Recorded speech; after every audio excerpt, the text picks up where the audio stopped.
Dans cette vidéo, on va voir comment utiliser un intervalle de fluctuation à 95% pour faire une analyse critique d'un échantillon.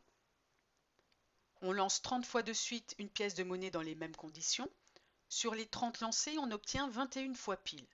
Peut-on considérer que la pièce est bien équilibrée? Commençons par rappeler ce qui a été vu dans le cours. Dans une population, on s'intéresse à un caractère et on émet l'hypothèse que ce caractère est présent avec la proportion P. On va considérer des échantillons de taille n prélevés dans cette population et on note f, la fréquence du caractère.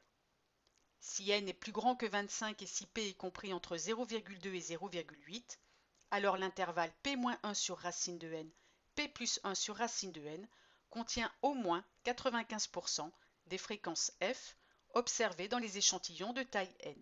Et cet intervalle est appelé intervalle de fluctuation à 95%. On commence ici par émettre une hypothèse sur P. On émet l'hypothèse que la pièce est bien équilibrée. Autrement dit, que la probabilité d'obtenir pile est P égale 0,5.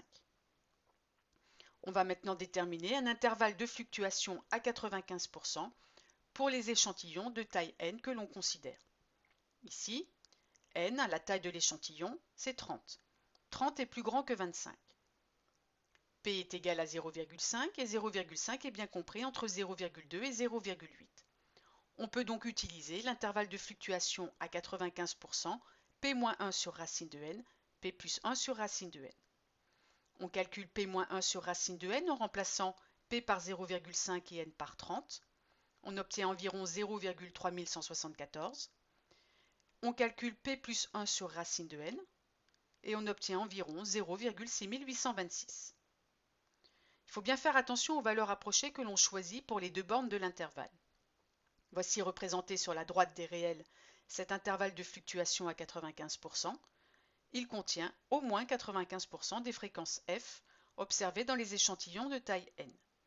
Et donc pour p-1 sur racine de n, il faut prendre une valeur approchée par défaut, par exemple 0,317, et pour p plus 1 sur racine de n, une valeur approchée par excès, par exemple 0,683, de façon à être sûr que l'intervalle qui est en rouge et qui contient l'intervalle violet contient lui aussi au moins 95% des fréquences f observées. On va donc prendre ici comme intervalle de fluctuation à 95% l'intervalle 0,317, 0,683. Passons maintenant à la conclusion. Est-ce que l'on accepte ou est-ce que l'on rejette l'hypothèse? L'hypothèse que l'on a faite, c'est que la pièce est bien équilibrée. Pour répondre à cette question, on va calculer la fréquence f observée dans cet échantillon. Dans cet échantillon, on a obtenu 21 fois pile sur les 30 lancés, donc f est égal à 21 sur 30, ce qui fait 0,7. Et 0,7 n'appartient pas à l'intervalle i que l'on a déterminé précédemment. Or, i contient au moins 95% des fréquences f observées dans les échantillons de taille 30. Par conséquent, on va rejeter l'hypothèse que la pièce est bien équilibrée. On rejette cette hypothèse avec un risque d'erreur de 5%, puisque l'intervalle rouge contient au moins 95% des fréquences f observées. Il existe donc environ 5% des fréquences qui sont à l'extérieur de cet intervalle rouge. Donc c'est pour ça qu'il faut bien préciser avec un risque d'erreur de 5%.